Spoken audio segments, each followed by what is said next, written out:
Brandon Lynn also up there. But that's Zane Smith now in third. Michael Self in fourth as we hit the white flag. 1 to go, 2.66 miles from Talladega. Who's going to make the move first? Is anyone going to be able to make a move on Sheldon Creed? Self's got some momentum. And we have a car around. It's Doza into the wall. Caution. And we will go to overtime. No, we stay green. We stay green. I think we can stay green. That car was well out of the way over in turn 2. It is, so we will race to the finish. 4 in the mix right now. Creed trying to hold off Perkins. Oh, trouble! Now they'll crash hard. The big one at Talladega is on the final lap. Will we stay green or go white? It's green for the moment. Creed, Perkins, and we do go to caution.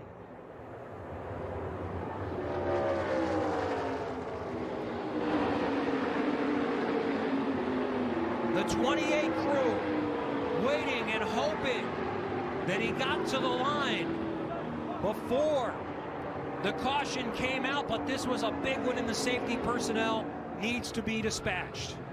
Good to see that winning that down on Chase Purdy's car. Look at all the damage to that 8 car as you see him climb out. That's Bo LeMastus, the 54, nosed into the side of the 8 of Chase Purdy. Hard hits there. And that is a destroyed race car that will bring out the red flag. So we had 2 incidents on the white flag lap as we see Dave Mader rolling down pit lane with under caution for a pretty big one at Talladega Super Speedway, just past the tri-oval, headed to turn 1 just moments ago, and here is what happened. You see the 78 of Weatherman moves up the racetrack. It opens up the bottom for Gregson, but I don't think Will Kimmel knew that they were 3 wide. You see him squeezing the 78 of Weatherman. I'm not sure why Weatherman came off the bottom and opened up the bottom and allowed the 55 of Gregson to get there. Yeah, it just looks like an error there. You know, that you got to protect that yellow line here. You got to stay on the bottom. I mean, it's tight racing there, and you know, you're just trying to move up and get a little bit of run down the corner, but when somebody fills that gap, I just don't think they knew they were 3 wide, and it created this. This is on board with Kimmel. Hard hits. A bunch of cars hit real hard. Thank goodness for the safer barriers. And a lot of really good cars. Started in basically the 3rd row. Took out at least 4 contenders. The 55 of Gregson, Weatherman, the 78, Kimmel the 69, Sargent the 77 was collected. And we are going to go red for the major cleanup. You typically don't see it.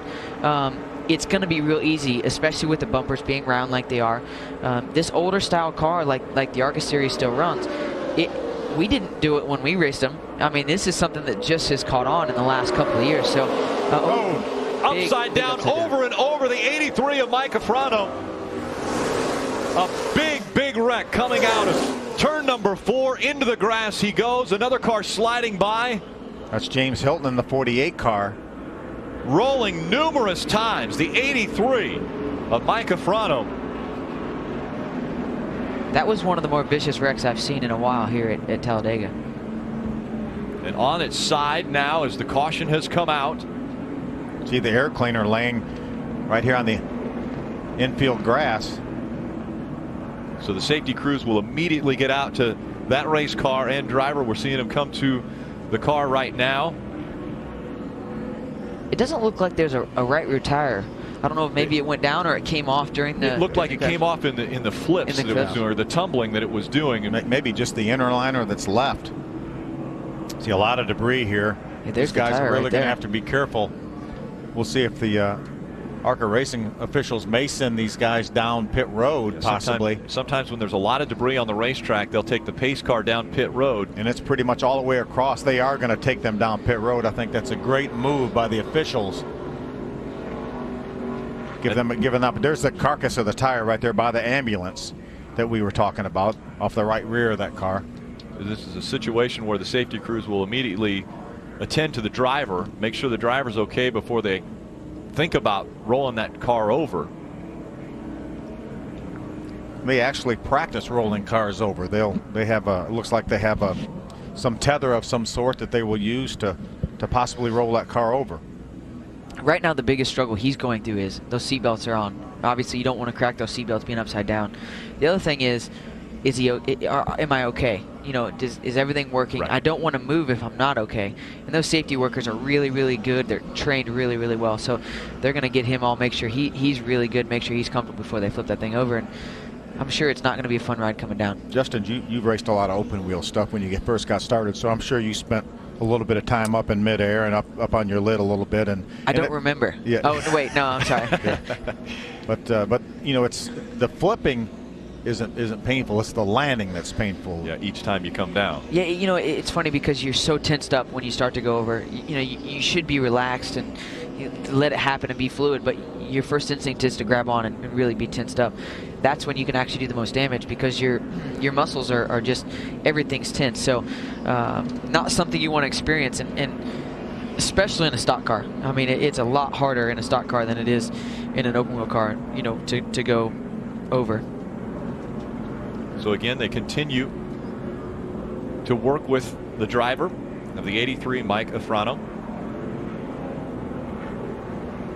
Coming out of turn number 4, we saw him tumbling. Looks like, thought it looked like Mike may be climbing out right then. I'm sure the first instinct is to get out before they flip it over because you don't want to sit in there hanging upside down. Not going to be easy, but definitely will want to come out. And remember, this is, if I'm looking at this correct, that's driver's side. Yeah, that's the driver's side. That's up. You see him holding the window net back. Right. So they're trying to hold the window net out of the way, so in case he wants to try to climb out. But again, that's a difficult situation because there's probably not a lot to stand on there. There may be a roll bar that if he was going to try to climb out that direction. Well, I think the rescue workers, I'm sure, have assured him that there's no danger of fire or anything. Right. They're right on the spot, so he can take his time. Yeah, if he's going to climb out of this, and you're starting to see. Look at what happened coming out of turn 4. See him right in the middle of our screen there. He may get a little contact from behind. He gets a little contact from behind. Is that Zach Ralston behind him? And just turns him in towards the outside wall. You see the tire carcass flying out.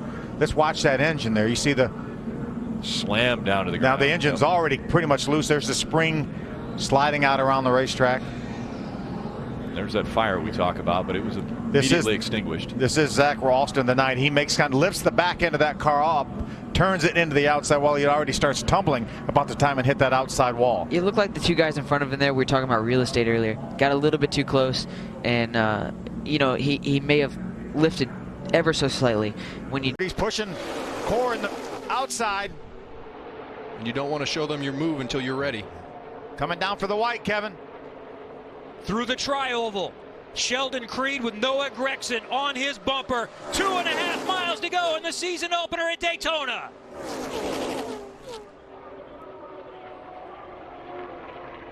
And we're back to a dozen right there in a pack.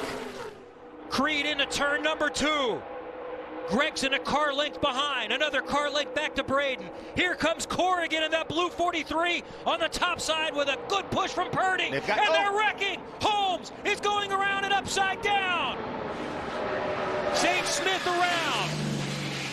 A big one here at Daytona, but keep in mind, this is not the finish of this race. We will see a one-lap shootout to determine this one. So another restart coming. And that's Holmes on his side. Thompson also comes to a stop around the outside with Braden giving him a shove. Good pushes from the second row for both these guys. Look at him push. Self is still there, back in 5th position. The front 2 rows, side by side, nose to tail, bumper to bumper. Core in front, wiggles a bit. Core on the backstretch. Coming right back is Sheldon Creed. They're still side by side going into 3. Let's see who gets the advantage going in 3. Creed on the bottom side. Purdy is going around hard into the wall. Core goes with him. Caution. And we'll try again.